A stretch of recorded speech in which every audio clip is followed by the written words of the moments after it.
Democratic gubernatorial candidate Troy Jackson is unveiling his economic plan he says will make living in Maine more affordable. Jackson, who served as state Senate president for 6 years and in the legislature for 20, is a logger from Allagash.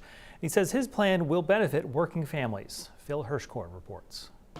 Because I am not from the right, I'm not from the left, I am from the bottom. Fifth-generation logger and former state Senate president Troy Jackson is promising a new deal for Maine voters. And my contract with working Mainers lays out a bold plan to lower costs, make it easier for working Mainers to put a roof over their head, heat their homes, make ends meet, and afford to go to a doctor and find quality, affordable childcare.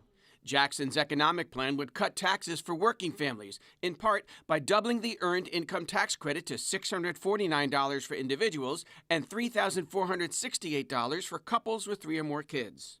He'd lower prescription drug costs, including a cap on generic drug price hikes.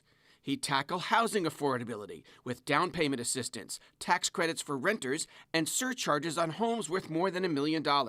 And he'd lower child care costs so families wouldn't pay more than 7% of their income and get it free in a child's first year. Child care is the backbone of our economy, but it's breaking the backs of working families. Jackson wants to fund more long-term care facilities for Maine seniors, which he says are down from 132 in 1995 to just 80 today. It's my priority to put more money towards veteran homes and nursing homes and start stabilizing them so they're not closing.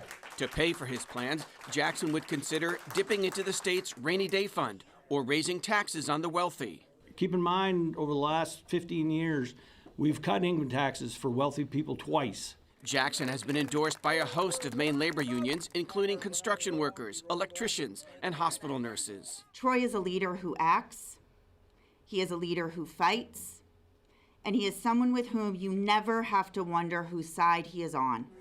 Jackson is competing in a crowded Democratic primary with Secretary of State Shenna Bellows, former CDC Director Nirav Shah, former State House Speaker and Janet Mills advisor Hannah Pingree, daughter of the Congresswoman, and businessman Angus King III, son of the U.S. Senator.